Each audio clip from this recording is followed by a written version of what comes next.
સમાચાર સુરતથી મળી રહ્યા છે। સુરતમાં ભૂતિયા ડિમોલિશનની જે ઘટના બની છે તેમાં મહત્વના સમાચાર છે। વધુ એક મોટા સમાચાર એ છે કે અસરગ્રસ્તોને ગોતાલાવાડી ટેનામેન્ટમાં શિફ્ટ કરવાની વિચારણા ચાલી રહી છે। ગોતાલાવાડી ટેનામેન્ટમાં શિફ્ટ કરવાની અત્યારે વિચારણા ચાલી રહી છે। નાસિરનગરમાં જે ડિમોલિશન કરવામાં આવ્યું હતું, હવે નાસિરનગરના ડિમોલિશનમાં અસરગ્રસ્તોને ગોતાલાવાડી ટેનામેન્ટમાં શિફ્ટ કરવાની વિચારણા ચાલી રહી છે।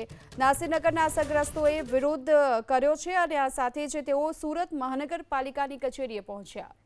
વધુ વિગતો મેળવીએ સંવાદદાતા ધનરાજ બાગલે આપણી સાથે જોડાયા છે। ધનરાજ, એક તરફ હાલમાં ગોતાલાવાડી ખાતે જે તમામ અસરગ્રસ્તોને શિફ્ટ કરવાની વાત છે, પરંતુ તેમનો વિરોધ શું કારણ?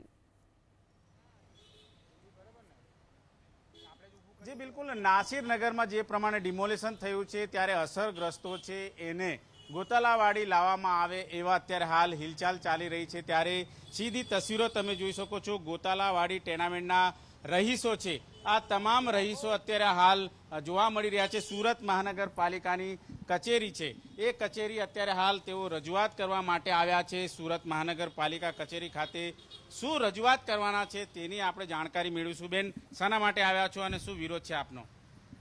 અમે લોકો ગોટાલાવાડીથી આવ્યા છે।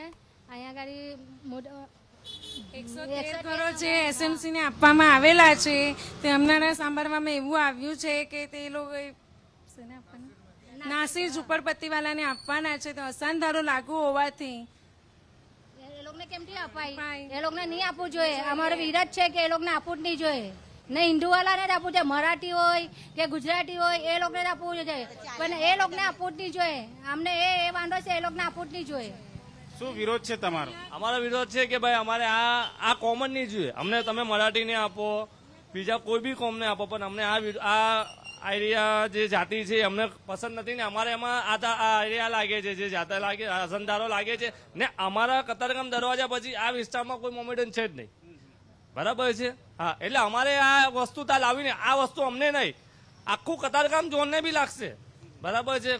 કે આજુબાજુ વિસ્તાર બધાને જ લાગશે ને અમારી વિરુદ્ધ હજી 500 બીજા ઊભા થશે, બરાબર છે? એનું કારણ છે કે આજુબાજુમાં કોઈ વિસ્તારમાં છે જ નહીં આ વસ્તુ, એટલે આનાથી 4 ગણા પબ્લિક હજી થશે, બરાબર છે? તમે શું રજૂઆત કરવાના છો કમિશનર? કે આ જે હું નાસિક નગરવાળાને અમારા ત્યાં આ વસ્તુ નહીં થવી જોશે, એને મકાન નહીં આપવાની, બસ એની વિનંતી છે અમારી। શું વિરોધ છે તમારો? પહેલી વાત તો જો જે નાસિરનગર છે એમના મકાન ગેરકાયદેસર તૂટી ગયા છે। અમને લોકોને દુઃખ છે કે વગર નોટિસે એ લોકોનું તોડી નાખ્યું છે, પણ હવે અમારી બી એવી મોટી સમસ્યા છે કે અમારા ગોટાલાવાડી ટેનામેન્ટમાં જે ભાડે આપવાનું હોય કે વેચવાનું હોય તે અસાનધારો લાગે છે અને વેચાતું નથી ને ભાડે અપાતું નથી બીજું કોઈને। તો પછી આ એસએમસી વાળા રાતોરાત કયો નિયમ એવો બનાવ્યો છે કે અસાનધારામાં એ લોકોને શિફ્ટ કરવા માંગે છે? એમને શિફ્ટ કરવાનું છે તો સુરતમાં ઘણી બધી જગ્યાઓ છે કે જેવી કે મને ખ્યાલ છે ત્યાં લગી પાલ આરટીઓ ક્રોમા સેન્ટરની પાછળ 80 મકાન હમણાં તાજેતરમાં જ ખાલી થયા છે। એ ખાલી માંગ દરવાજા ટેનામેન્ટવાળાને આપેલા હતા, એ લોકોએ ખાલી કરી ગયા છે। તો અમને સરકારશ્રી તથા એસએમસીના કમિશનરો પદ અધિકારીઓને વિનંતી છે એટલી ગોટાલાવાડી ટેનામેન્ટ બદલ કે એમને ત્યાં શિફ્ટ કરી દો। એ બિચારાઓ બી તડકા તાપમાં કાઢે છે, નાના બચ્ચાઓ છે, અમને એ લોકો પ્રત્યે સહાનુભૂતિ છે। શું વિરોધ છે તમે?